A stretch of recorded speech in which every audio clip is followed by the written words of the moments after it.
Okay,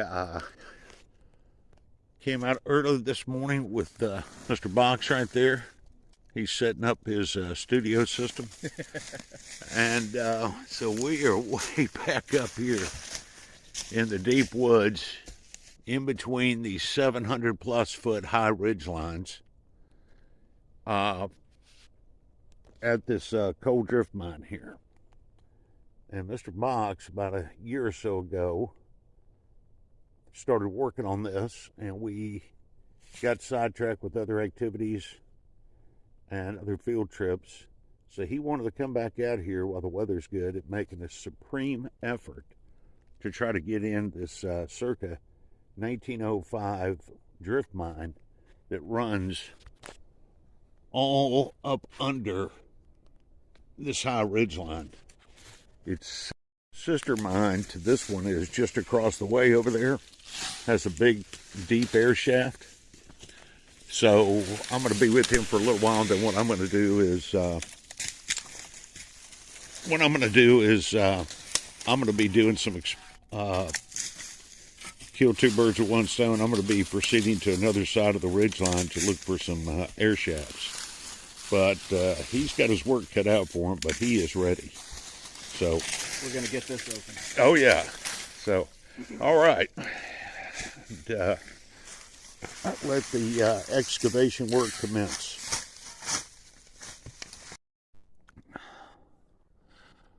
Okay, so from the other side where I'm standing, the sister drift mine to the one behind me is just over here. There's about a 60, 70 foot deep air shaft further up the rise I'm not going to go to. But when these were in operation, between 1905 about 1910, there was a huge wooden trestle they built right across, and the tramway bed went around down to the end of the ridgeline and curved to the right towards the main tipple. But my Mr. Box is kind of excavating out. Hopefully, I think he may be able to get into it. He's been wanting to do this for a while, so he's going to leave him to do his excavation activities. And you can see the steepness of this ridge line. It's very steep. So what I'm going to be doing is heading up this way, making my way slowly up over this ridge, and see if I can locate some of these air shafts that actually connect with the mine that he's working on. Because this mine went all underneath this ridge line. It's just honeycomb with coal drift mines. So, all right, we're going to be heading up this way. Okay, slowly make my way up this high ridge. That's one of the steeper ridges to climb right there. That's about that's about a good 40 plus down angle right there. So, almost there to the top where I'm going to cross over and down looking for these air shafts.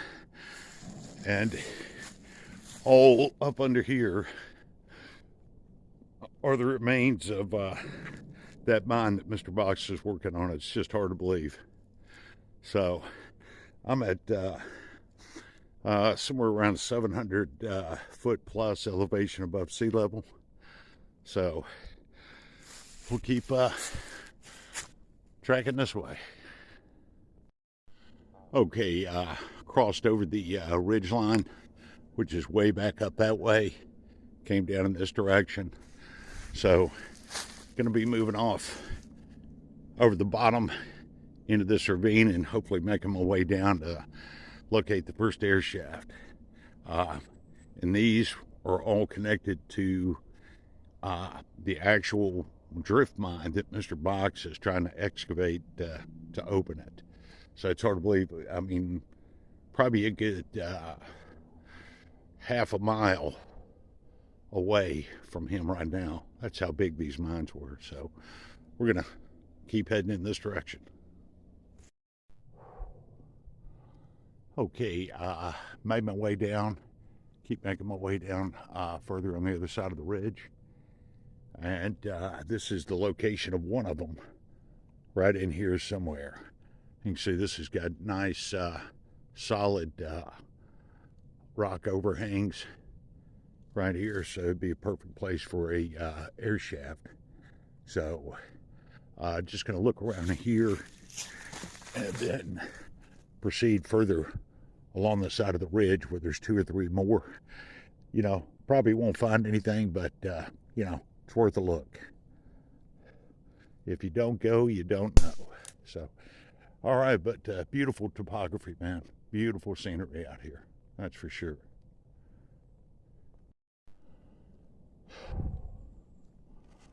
All right. Well, persistence pays off. Got the air shaft opening to the exact mine Mr. Box is working on. Probably not quite a half a mile, but I'd say nearabouts, maybe about maybe 2,000, 2,500 feet plus. But that the air is just blowing out of this drift mine here, or the air shaft. So I'm just going to get down and take a look, because I don't want to go down to this thing by myself.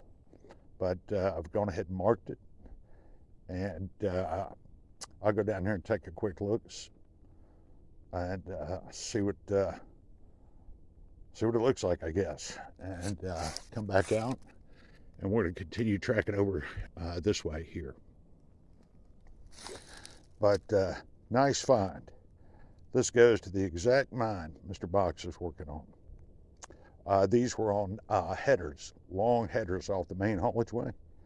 So there's about 5 of them along this ridge. Probably not going to have time to check them all out, because this is pretty exhausting. I mean, you can see how steep this ridge is, so don't want to wear myself out. So, all right, but we'll take a look down in there in just a minute. Okay. So, jump down here, it wasn't hard. There's your coal seam. It's about 36 inches, maybe a little more.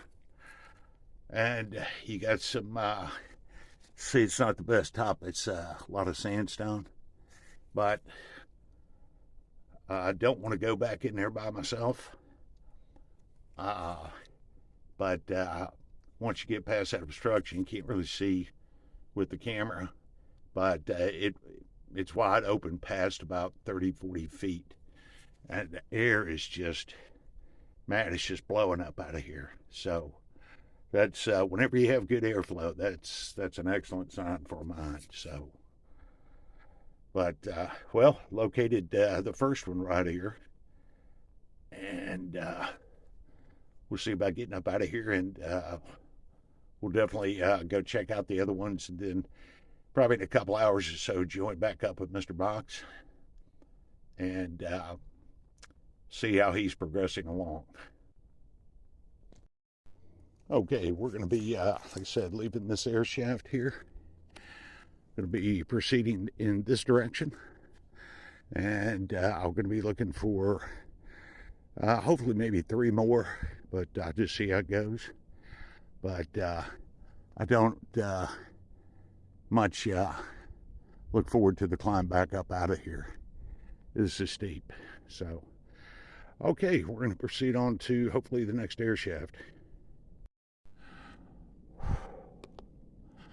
Okay, so right here is the second air shaft, and it's been completely covered up right here.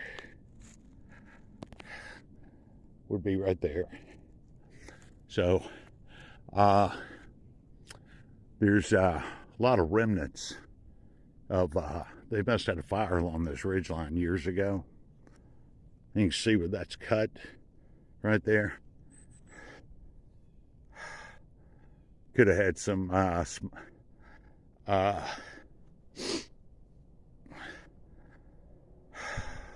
firefighting people up here along this ridge line, and this thing may have been covered up on purpose. I'm not sure, or could have just caved in. Could be natural.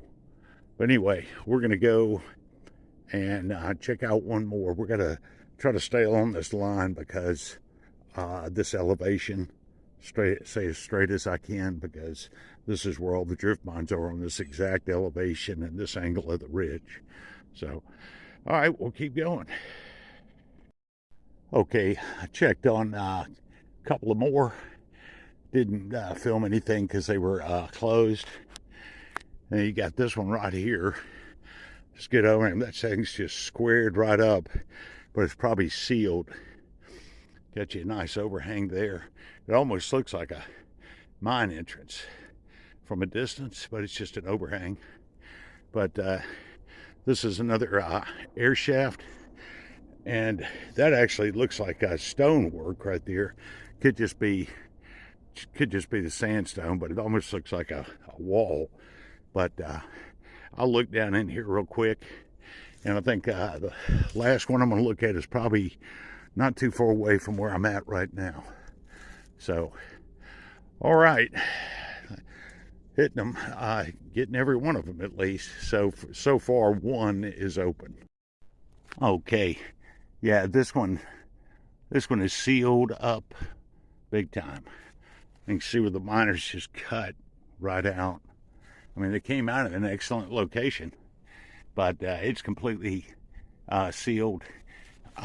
Sandstone, which is not the best for roof support at all.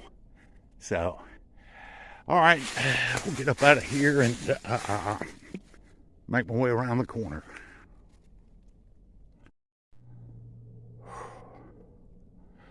Okay, proceeding further on. Got another air shaft right here, but not much is left of it at all. You can see where this was cut out at one time, and that's all that's left of that air shaft. So, completely blocked up, but at least I found it. So, we're gonna head around maybe another 100 yards. Should be one more if I can find it. If I can't, no big deal. But at least, you know, knocking them out, man. So we'll head over here, see what we can find. All right, I'm at the last one I think I'm gonna check.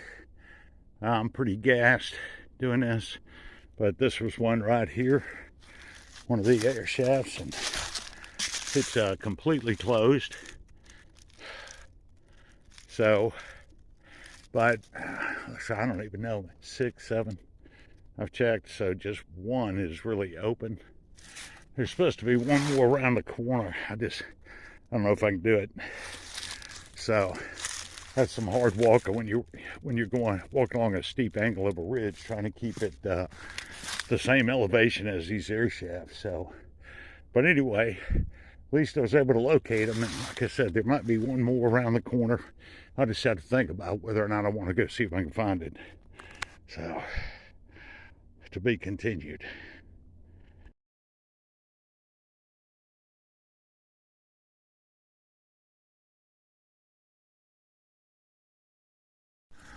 Okay, made it on back over across the top of the ridge, and gonna start heading way down to check on Mr. Box. He may have already got that mine open and is inside and just disappeared. So better go do a wellness check on him. So anyway, but it was good to at least find that one open air shaft. There's some more over there. I think I bypassed a few by mistake, but I'm going to conserve my energy because this is pretty exhausting with these high ridges. So I head on back down and check on Mr. Box. All right, I've made it all the way back down the other side of the ridge. Mr. Box is breathing. He is alive, and so it looks like he's made some good progress. So, like I said, I'm going to take a break, check on him. But yeah, he looks like, man, he has done some serious excavating since I left. So, anyway, that's a brutal hike to the top, man. So, all right, I'll check with him and see what he's doing here in a minute. Okay, so Mr. Box he's probably been going strong for about 3 hours. He's going to take a break. He may just table this, but I mean, he has made some incredible progress right there, trying to get this drift open. But we may just, I think he wants to go and check that air shaft out that I took a look at it. It's connected to this mine because the labyrinth, the whole ridgeline is honeycombed, and all these mines intersect with one another. So, see what he wants to do. If he wants to go back and look at that air shaft that I found, but he made incredible progress, man. He's he's qualified to be a miner now. All right, to be continued.